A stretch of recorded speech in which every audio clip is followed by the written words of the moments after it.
درود پاک پڑھے. اللہم صلی علی سیدنا شفیعنا مولانا محمد بارک وسلم. صلاۃ و سلام علیک یا رسول اللہ صلی اللہ تعالی علیہ وسلم. میرا محبوب تو وہ ہے کہ پتھروں نے درود سلام بھیجا تھا، ان پتھروں کو بھی میرے آقا پہچانتے ہیں. ہم کو چاہیے کہ ہم بھی درود پاک پڑھتے رہے جو محبوب کی نظروں میں آ جاتے ہیں، جو آقا کی نظروں میں آ جاتے ہیں. پھر ان کو عزتیں ملتی ہے، ان کو ذلیل نہیں کیا جاتا، ان کی لوگ بے قدری نہیں کرتے، بلکہ جو حضور پر درود پاک پڑھتے ہیں، محبوب کی نظروں میں رہتے ہیں، اللہ تعالیٰ ان کے مرتبوں کو بڑھا دیتا ہے. ایک مرتبہ اور مچل مچل کے درود پاک پڑھے. اللہم صلی علی سیدنا شفیعنا مولانا محمد بارک وسلم. صلاۃ و سلام علیک یا رسول اللہ صلی اللہ تعالی علیہ وسلم. وما ارسلناک الا رحمۃ للعالمین. اے محبوب، ہم نے آپ کو سارے جہاں کے لیے رحمت بنا کر بھیجا ہے. حضور سب کے لیے رحمت بن کر آئے ہیں، بلکہ نبی کریم صلی اللہ علیہ وسلم بال سے لے کر ناخن تک رحمت ہے. اللہ تعالیٰ نے ان کو رحمت بنا کر بھیجا ہے. وہ مسلمانوں کے بھی لیے رحمت ہے، کافروں کے بھی لیے رحمت ہے، سب کے لیے رحمت ہے. جوانوں کے بھی لیے رحمت ہے، بوڑھوں کے بھی لیے رحمت ہے، بچوں کے بھی لیے رحمت ہے. حضور سب کے لیے رحمت ہے. آپ نے سنا ہوگا، یہ تو بار بار گفتگو سنتے ہیں، مگر جب آقا کی بات جتنی مرتبہ چلے اس کو سن لیا کرو تاکہ ایمان تازہ ہو جائے.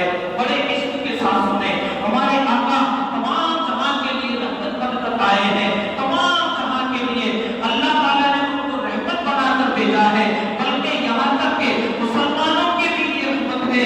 اور شیطان ایک مرتبہ آقا کے دربار میں آیا تھا، اس کے بھی لیے تو رحمت آتا ہے، وہ بھی تو ہے، وہ بھی رحمت کے حصہ لے گا. آقا کے پاس آیا، آقا سے کہتا ہے کہ مجھے بھی کچھ حصہ مل جائے. آقا نے فرمایا بتا کیا مانگنا چاہتا ہے؟ تو اس نے کہا کہ جب آپ کا امتی لا حول ولا قوت الا باللہ اعوذ باللہ من الشیطان الرجیم پڑھتا ہے تو مجھے 3 کوڑے پڑھتے ہیں، تو آپ بلند کر دیجئے تاکہ تو معاف ہو جائے. ایک ہی پڑھے تو آقا نے فرما دیا جا تیری تمنا یہ ہے کہ تجھے 1 کوڑا پڑے تو میں کہتا ہوں کہ جا تیری یہ تمنا پوری ہو جائے. یہ ہے میرے آقا، اور ہم حضور کے امتی ہیں. ہم تو کتنے دور ہیں آقا کی سیرت سے. اس رحمت کا فائدہ ہم نہیں اٹھاتے، اس لیے ہماری نمازیں چلی جاتی ہیں، ہمیں احساس تک نہیں ہوتا. آپ سوچیں نبی کریم صلی اللہ علیہ وسلم کے دل پر کیا گزرتی ہوگی. ہم گناہ کرتے ہیں، ہمارے آقا کے دل پر کیا گزرتی ہوگی. ہمیں سوچنا ہوگا. اس لیے کہ نبی کریم صلی اللہ علیہ وسلم جس سے منہ پھیر لیتے ہیں پھر وہ قوم ذلیل و خوار ہو جایا کرتی ہے.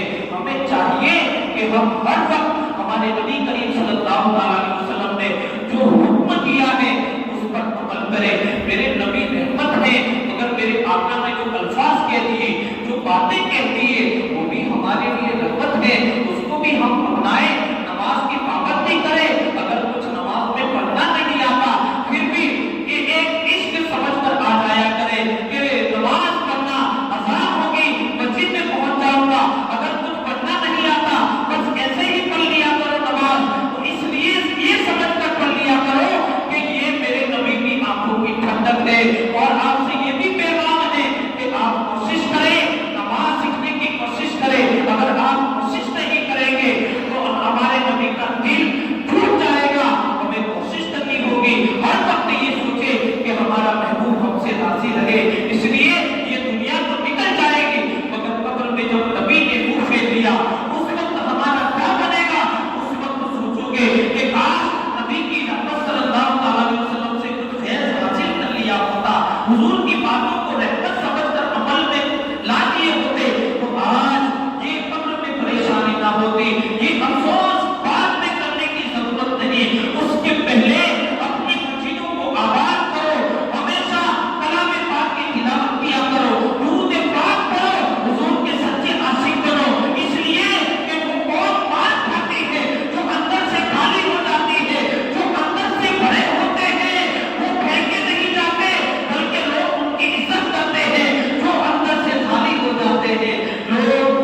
فرماتے ہیں صحابہ کرام ایک مرتبہ ایسا ہوا کہ نبی کریم صلی اللہ علیہ وسلم کے دربار میں صحابہ کرام بھی بیٹھے ہیں، آقا بھی تشریف فرما ہے۔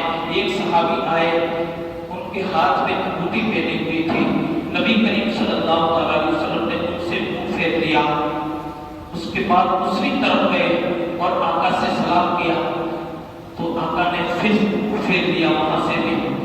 تو جو صحابہ کرام محفل میں بیٹھے تھے ان کو پوچھا کہ بتاؤ نبی کریم صلی اللہ علیہ وسلم ناراض ہیں، اس کی وجہ کیا ہے؟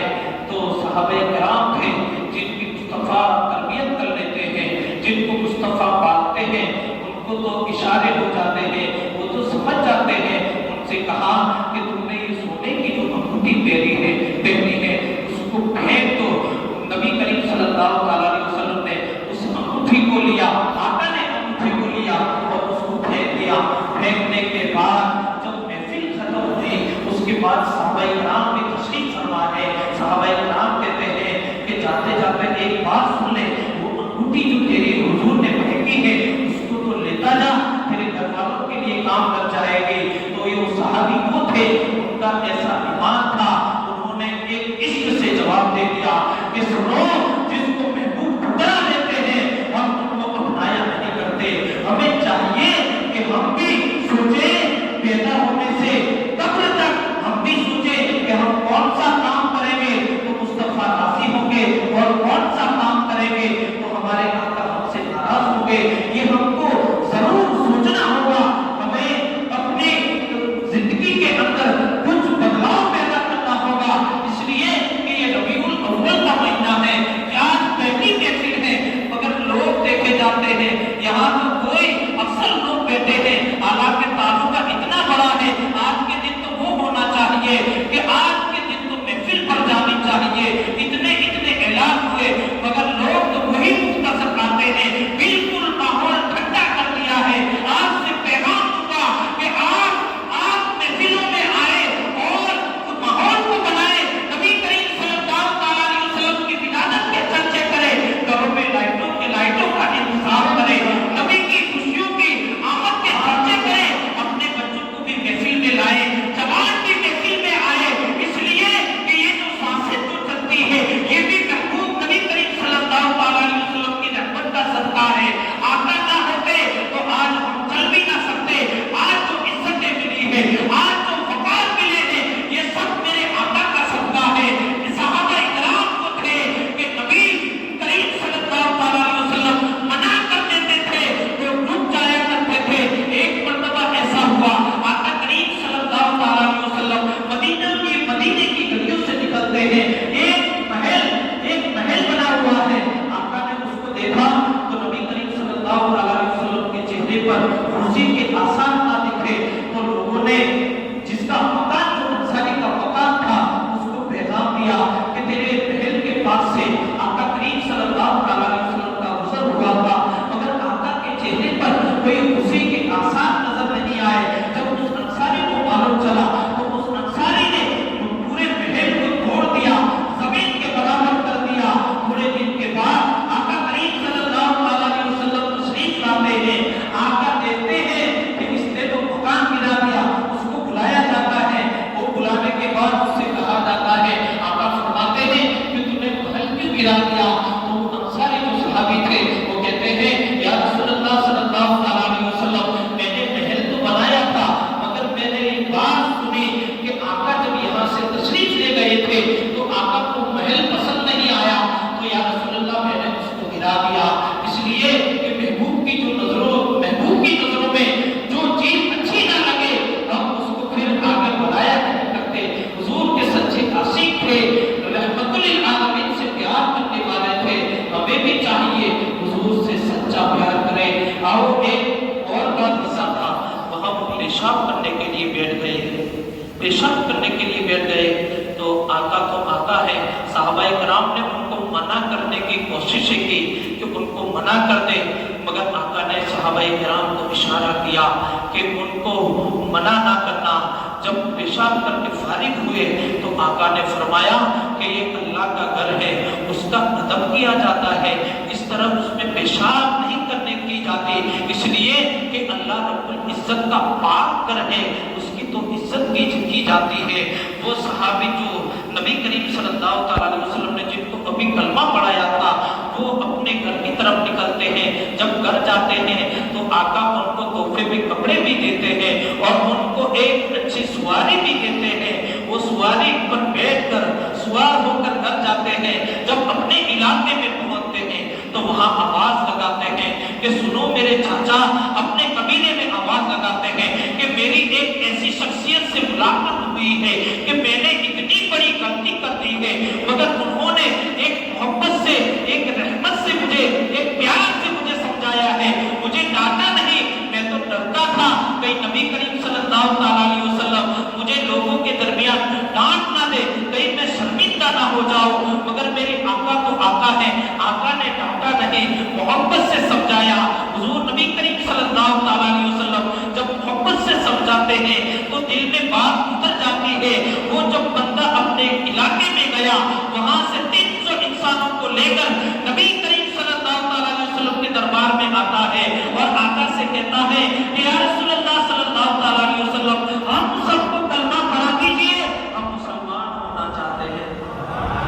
یہ ہے ہمارے آقا، ہمارے آقا کا چلنا بھی رحمت ہے، ہمارے آقا کا بولنا بھی رحمت ہے، ہمارے آقا کا ڈانٹنا بھی رحمت ہے، میرے آقا کا مسکرانا بھی رحمت ہے، میرے نبی کا جلال میں آنا بھی رحمت ہے، میرے نبی کا مسکرانا بھی رحمت ہے، اور آنکھ سے آنسو کے قطرے جو بہے وہ بھی رحمت ہے۔ رحمت یہ ہے ہمارے آقا، یہ ہے آقا کی شان۔ آپ نبی کریم صلی اللہ علیہ وسلم کی سیرت کو پڑھے، موبائل جو استعمال کرتے ہیں تو یوٹیوب یا گوگل میں جا کر نبی کریم صلی اللہ علیہ وسلم کی سیرت کو بھی پڑھ لیا کریں۔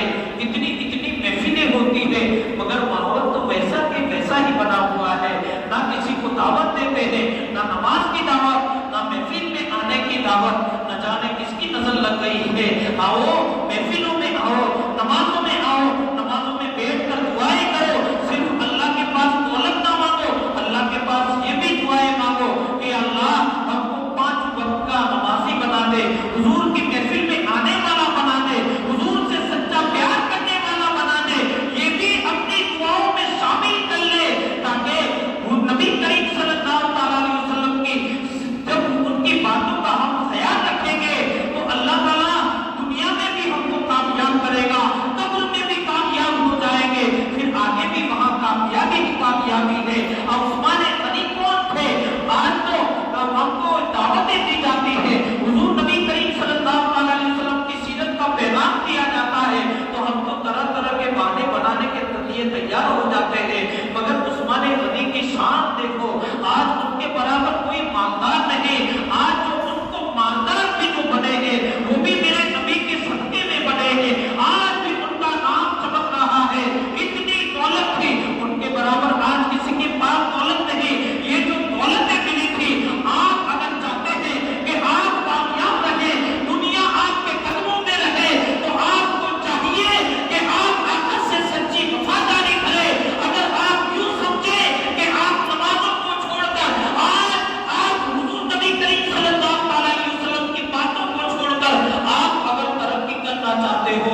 کہنا، یہاں تو اپنوں کا کیا کہنا، یہاں تو غیر بھی خالی ہاتھ جایا نہیں کرتے، ہم ہیں۔